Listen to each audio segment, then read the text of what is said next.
Hey, what's up, everybody? So I'm coming to you today with another What's Next. This is on Luke Campbell, the now former two-time world title challenger. He fought on January 2nd, the main event of a DAZN card when he took on Ryan Garcia for the interim lightweight title, with the winner to be mandated to face Devin Haney for the WBC championship. So, heading into the fight, Campbell was coming in as an underdog, but he was the far more experienced fighter. And, there was a lot of people thought he might be able to pull off the upset.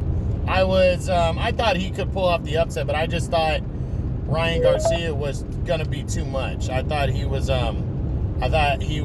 too young, too strong, too fast, and he was going to overwhelm Campbell. And at first, that's what it was looking like. But, man, in the second round, he got caught with a clean left hand as he was backing out and dropped hard.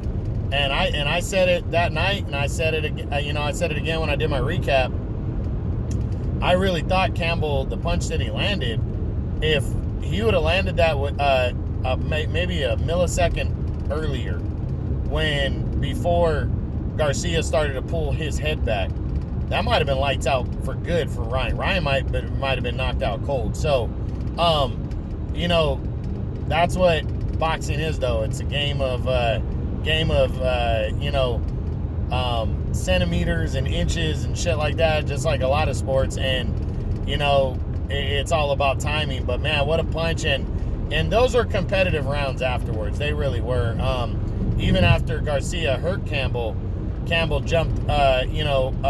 Campbell came back after Garcia wore himself out, and I feel like he won the 5th round. So I had it going into the 7th round. I had it like 4 rounds to 2, and only Garcia winning by 1 point because of the knockdown. Excuse me.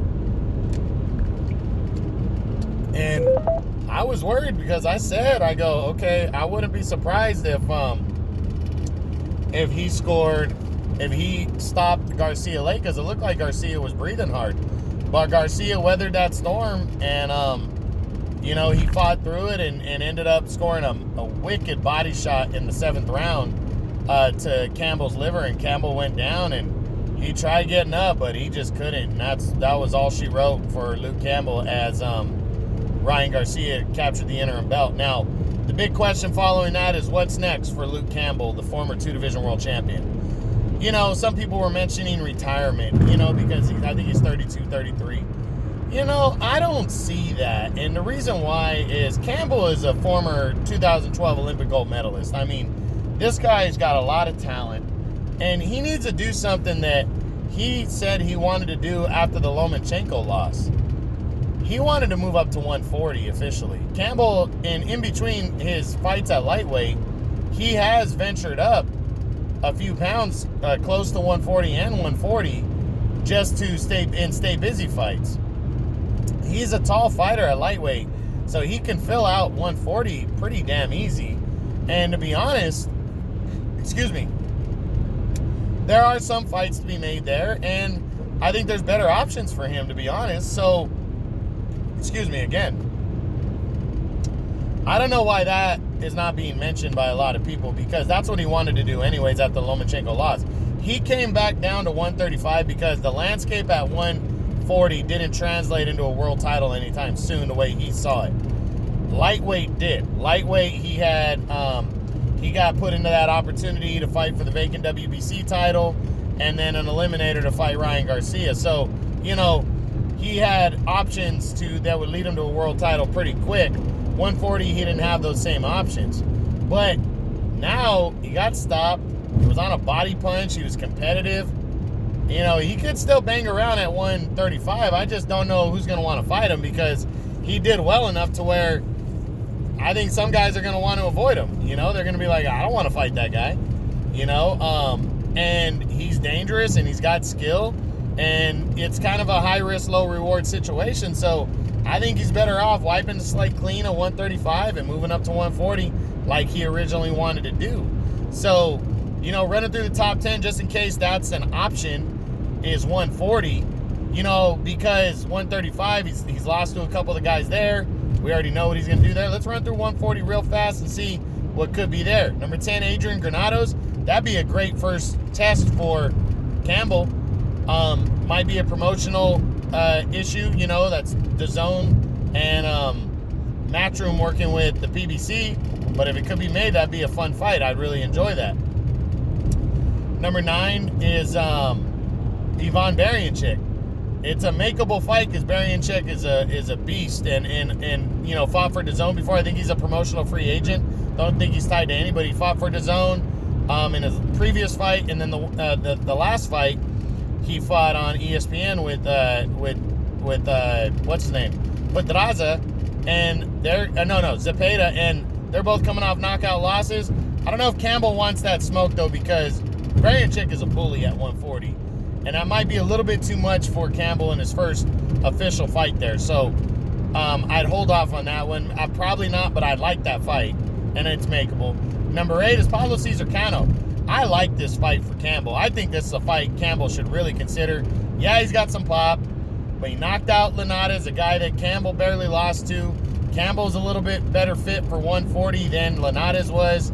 You know, I think that's a good fight. It's a winnable fight for Campbell in his debut there. And it's an easy fight to make because one's with Golden Boy, the other one's with Matchroom. They're both with DAZN. Easy fight to make, so I like that one. And then that's one, what'd I say? That was Pablo Cesar Cano. He actually moved up too, so he's actually number 7. Jose Pedraza at number 8. Yeah, I mean, maybe if Matchroom and Top Rank wanted to get together, but I don't see that one, but I'd like to see it. Number 6, Robert Easter Jr. I'd love to see the fight. I don't think it happens because of promotional issues. That's PBC working with Matchroom. But I really would love to see that fight, especially debut for Campbell at 140. Number 5, Victor Postal. If Campbell wanted to take the risk, he could probably get the fight. I don't think he's going to want to next, though, so I'm going to say no. Number 4, Jose Zepeda. Not likely. You know, Zepeda's the real deal. I don't think Campbell would want that in his next fight. Number, tied for 3rd with him is Regis Prograis. Nah, Campbell doesn't want that. Tied for 1st, you got 1st Jose Ramirez, a unified champ. He's fighting Josh Taylor next. I don't think the fight would be able to be made even if he wasn't. Not next anyways. And Josh Taylor also tied for 1st, fighting Ramirez next. I don't see it for Campbell, but there are options at 140. Campbell could move up, shake off the loss, and make a debut at 140, and I wouldn't be surprised if he did. And I actually hope that's what he does do. I hope he makes one last run, gives 140 a serious look as he tries to prove how good he really is, and finally win his first world title. And the options might be there because I think whoever wins between Taylor and Ramirez, I think there's a solid chance that they give up all the belts and move up to welterweight. Or they fight Teofimo Lopez and give up a couple. And if Campbell's already won an eliminator at that point or made his debut, he might be able to sneak into a world title fight at 140 and get another crack. So, and if not, he can win an eliminator by the end of the year and fight one of the newer champs. How about Jack Catterall? He's also with DAZN and Matchroom. Why not get into the rankings and fight him, possibly for the vacant WBO title, or become the first challenger by winning an eliminator? There are options, and I think they're good ones for Campbell, and I think he should consider moving up in weight seriously. All right, guys, that's it. That's the what's next on Luke Campbell, the former 2-time world title challenger. Hope you guys enjoyed this. True Boxing, you've been hit with the truth.